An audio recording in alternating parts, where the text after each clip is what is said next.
먼저 19절입니다. 환난 날에 진실하지 못한 자를 의뢰하는 것은 부러진 이와 위골된 발 같으니라. 의뢰했다는 말은 믿었다는 뜻입니다. 믿는다는 의미입니다. 그래서 이 말씀은 환난 날에 진실하지 못한 자를 믿었다라는 뜻입니다. 여러분, 우리는 무엇을 의뢰하며 살고 있습니까? 무엇을 믿고 있습니까? 사람을 믿고 있습니까? 돈을 믿고 있습니까? 지식을 믿습니까? 또는 자기의 능력이나 배경을 믿고 있습니까? 이 모든 것은 환난 날에 아무 의미가 없는 것들입니다. 우리는 정말로 의뢰할 만한 것, 그것을 믿어야만 합니다.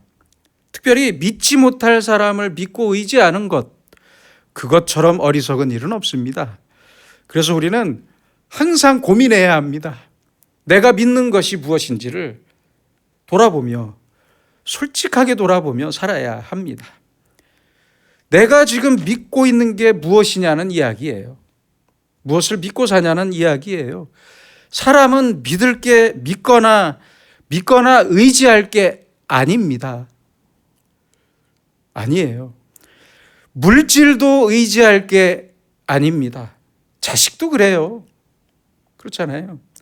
내가 무엇을 믿고 사는지, 내가 무엇을 의지하고 사는지를 항상 점검하며 살아야 합니다.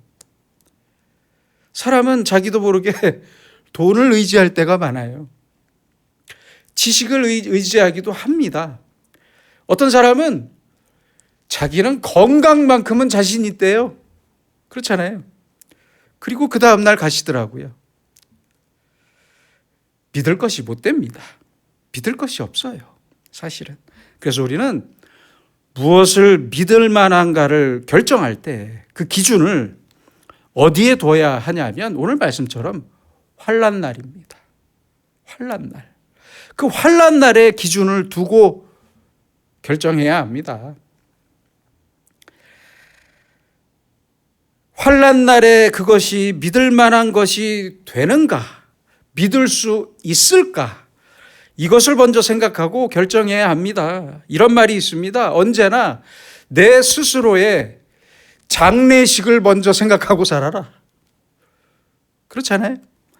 항상 내 마지막 날을 먼저 생각하면서 지금 내가 의지하는 것이 나에게 의미가 있는 것인가? 아니, 돈 가지고 죽었을 때 돈 가지고 갈 수 있나요? 못 가요. 지식이 많다고 천국 가나요?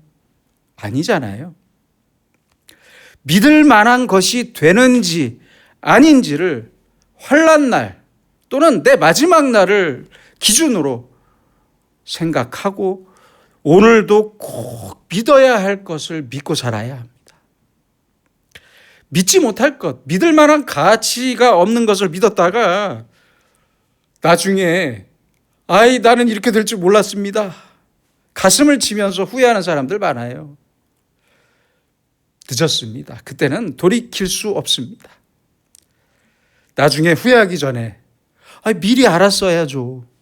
자기 책임이에요. 이것을 아는 것이 바로 지혜입니다. 그래서 환난 날에 의지하지 못할 것이라면 당연히 오늘도 의지할 것이 못 됩니다. 의지하지 마세요. 결정적인 시간에, 저 마지막 시간에 믿을 수 없는 것이라면 일상적인 지금의 생활에서도 믿지 말아야 한다는 말씀이에요. 이어서 20절입니다. 마음이 상한 자에게 노래하는 것은 추운 날에 옷을 벗음 같고 소다 위에 식초를 부음 같으니라. 이미 마음이 상한 사람에게는 아무리 좋은 노래를 그 앞에서 불러줘 봐야 아무 의미가 없잖아요. 추운 날에 옷이 벗겨지는 것처럼. 얼마나 추워요, 그럼. 아무런 위로가 되지 않는다는 말씀입니다. 소다에 식초 부어 보셨습니까? 부으면 안 됩니다. 부으면 거품이 일고 폭발합니다. 절대 소다에 식초를 부으시면 안 됩니다. 그래서 하시는 말씀이에요. 그래서 경우에 맞는 합당한 말처럼 노래도 경우에 맞게 불러야 합니다.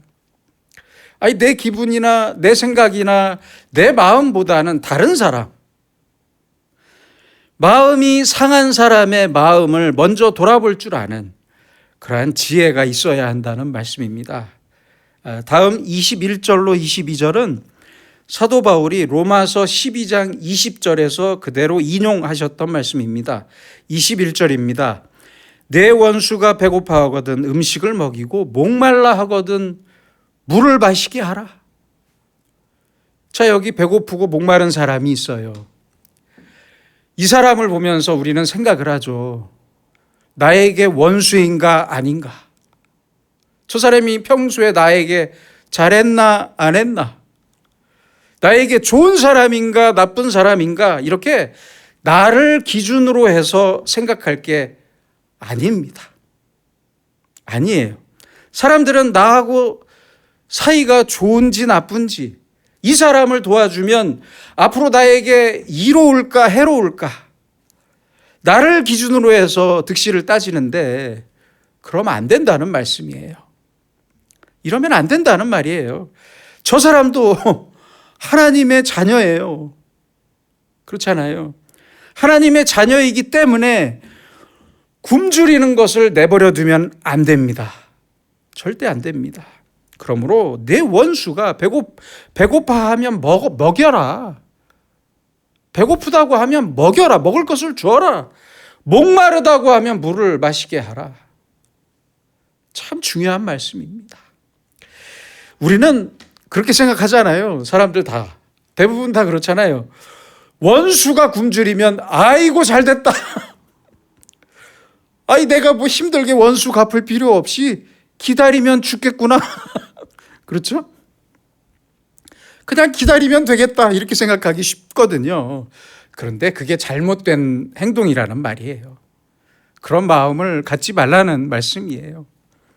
원수가 배고프면 먹이고 목마르다고 하면 물을 줘라.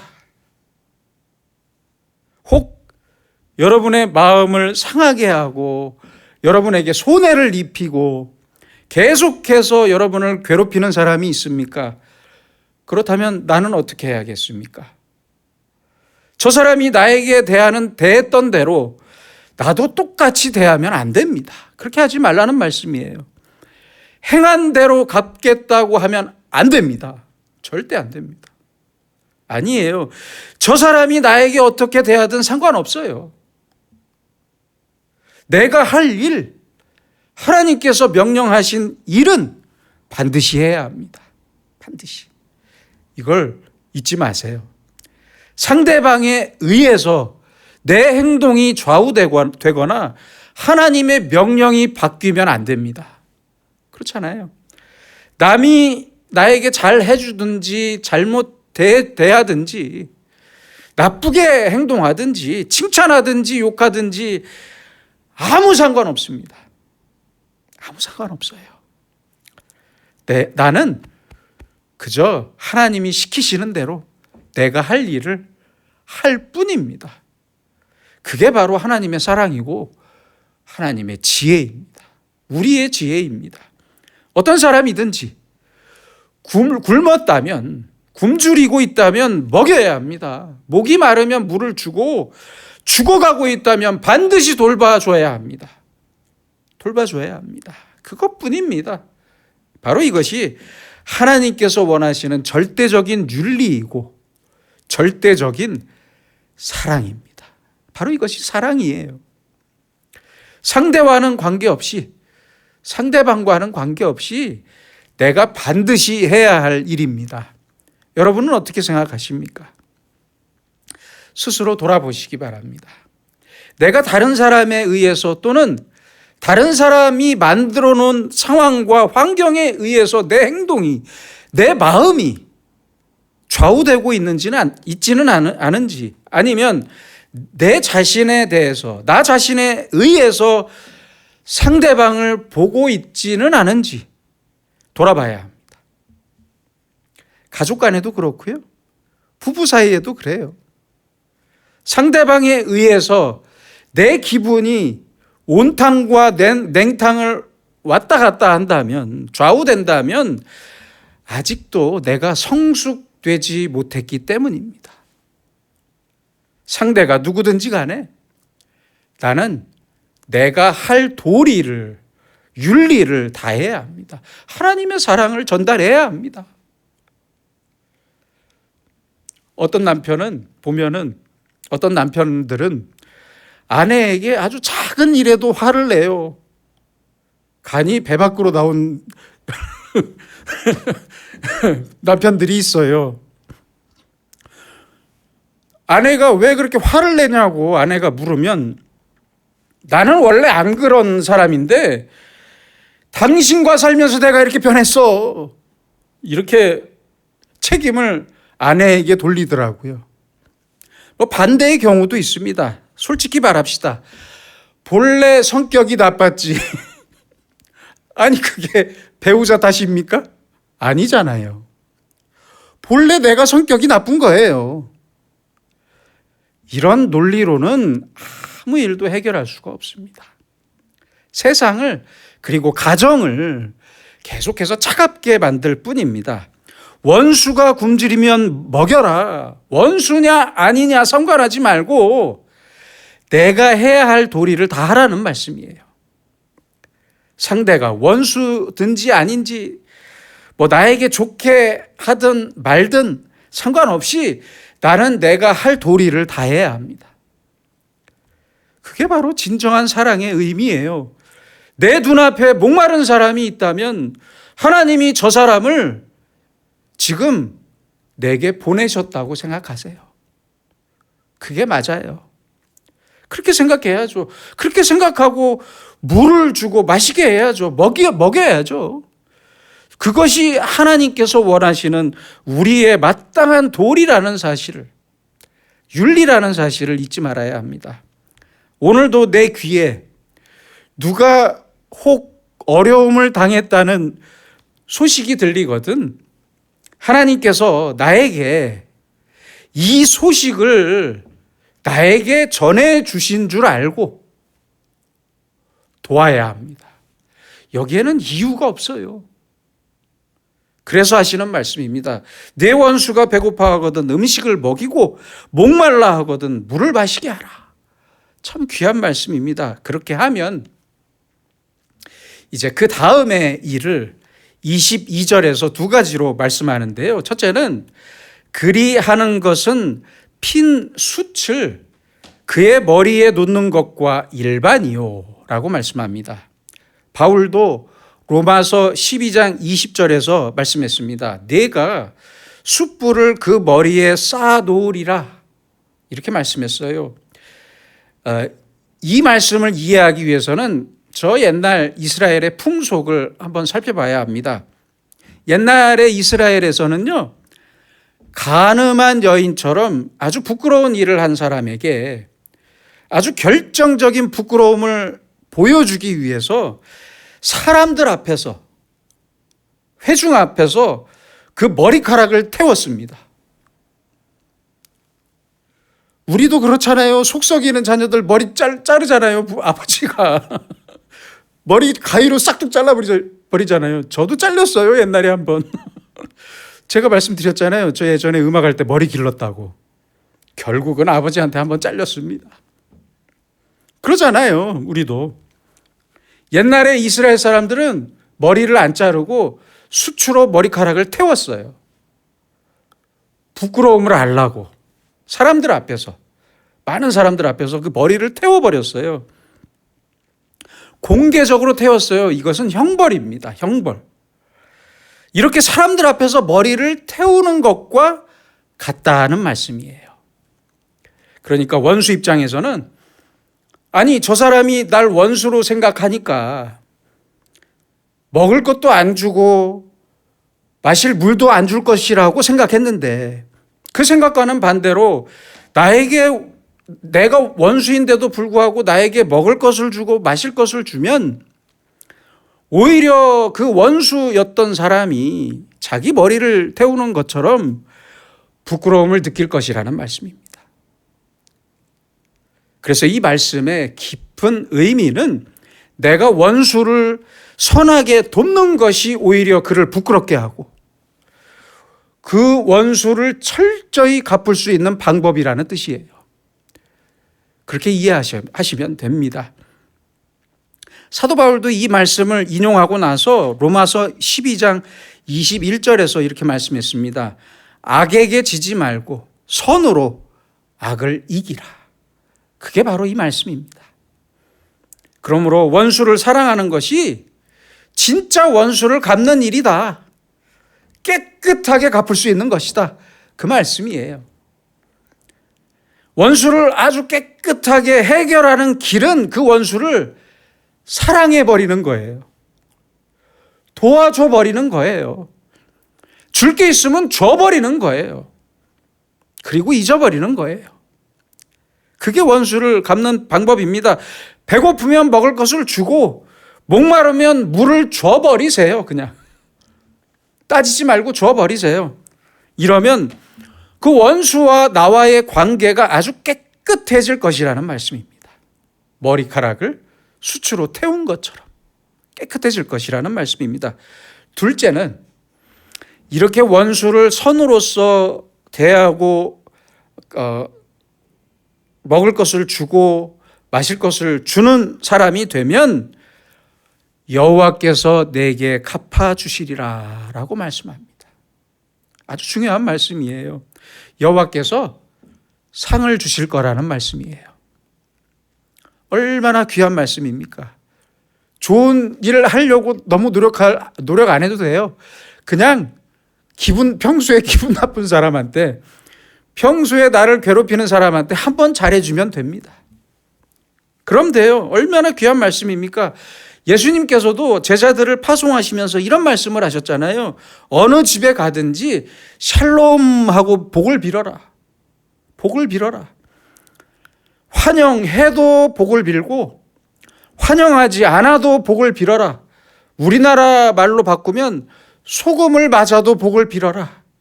그 말씀이에요.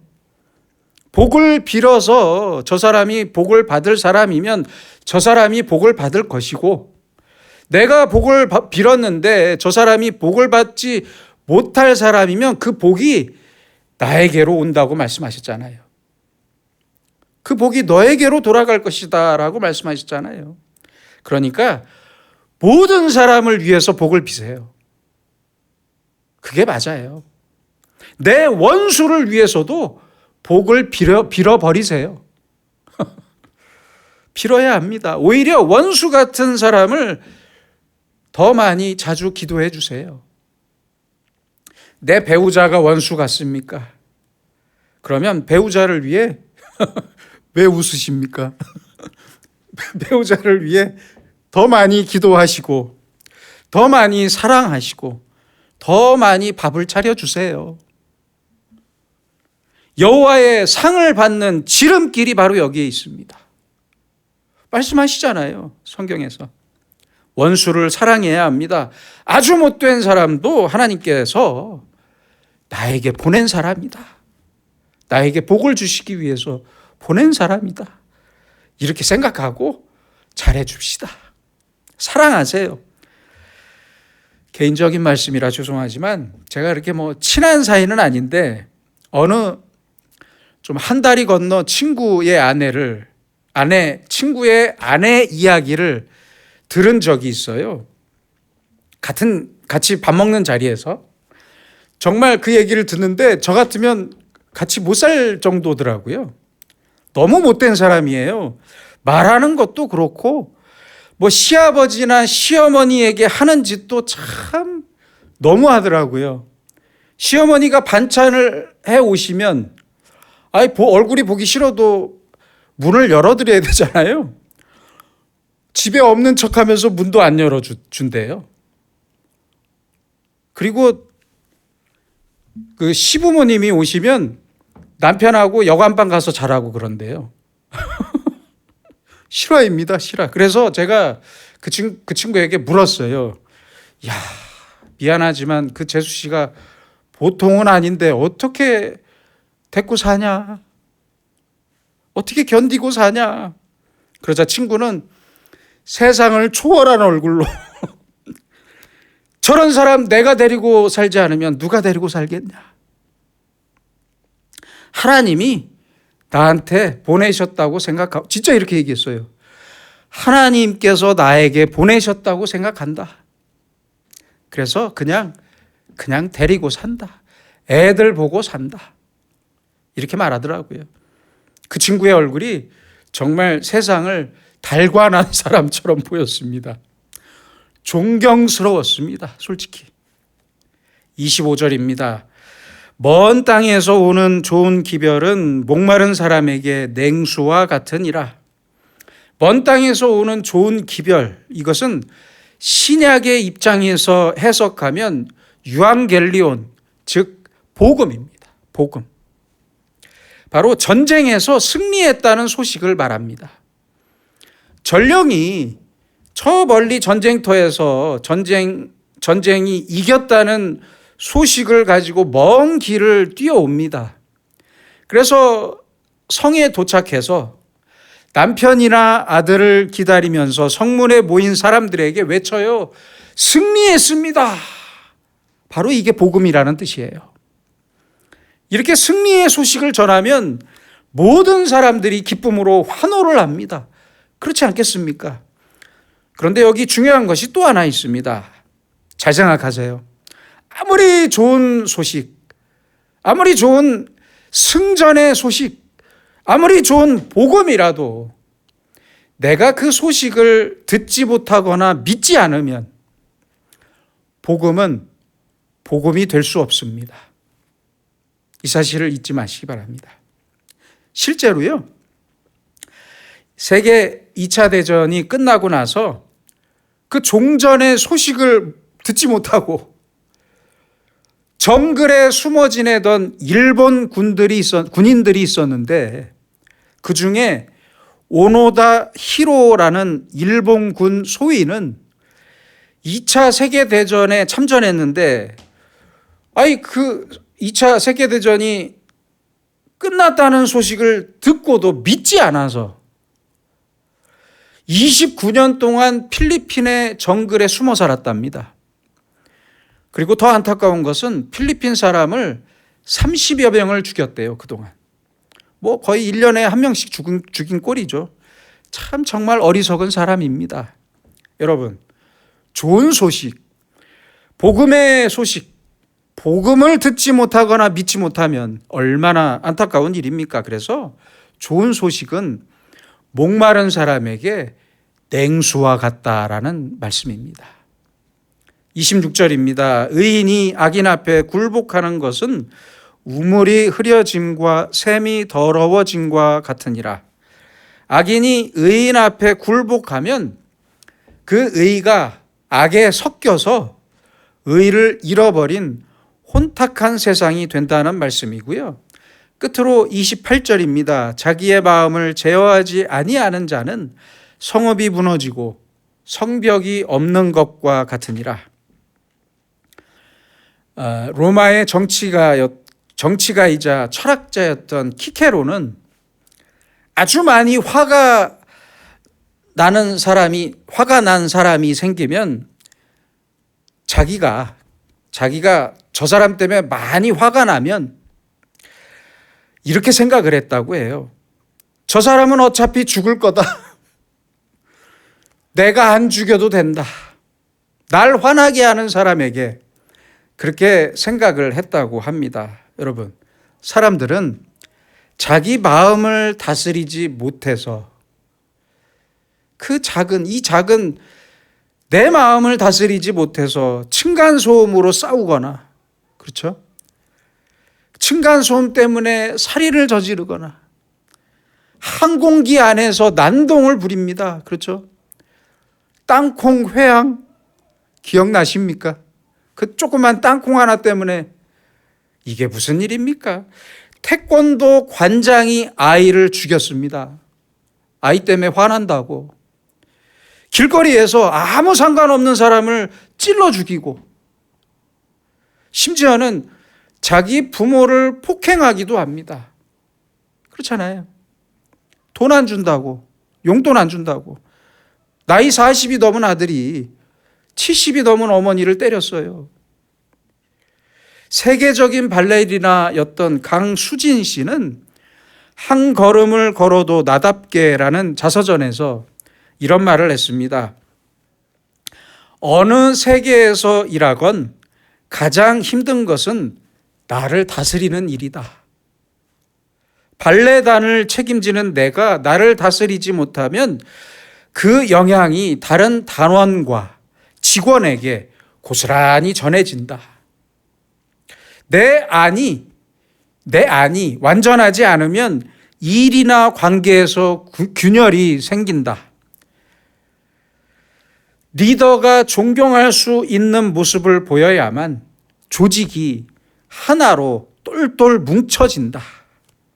똘똘 뭉쳐 발전한다. 그래서 이전보다 더 나를 돌보는 일이 중요해졌다.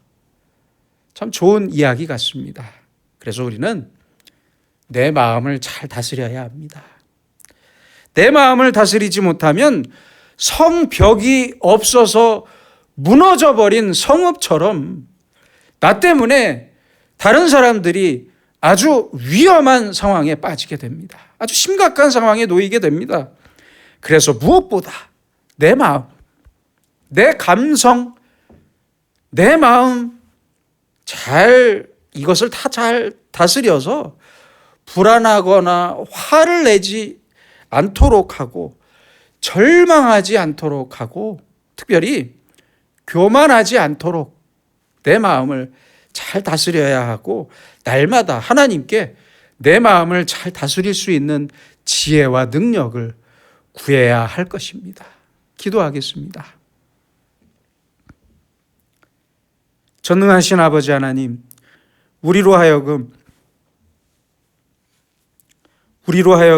전능하신 주님을 바라보며 날마다 주님을 의뢰하면서 주님을 믿고 신뢰하는 완전한 믿음의 사람으로 살게 하옵소서. 저 마지막 환난 날까지 주님을 믿고 의지하면서 주님의 명령대로 원수를 먹이고 마시게 할 수 있도록 주님께 겸손히 순종하는 주님의 종이 되게 하여 주시옵소서.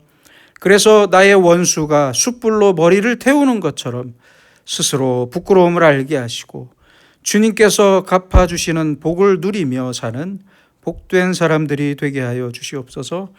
그렇게 살기 위해 날마다 복음을 읽고 들으면서 말씀과 가장 가까운 사람으로 살게 하시고 그 복음의 말씀으로서 내 마음을 잘 다스려 불안과 화를 잠재우고 절망과 교만을 버려서 늘 주님 앞에 가장 낮고 겸손한 사람으로 살도록 우리를 인도해 주시옵소서.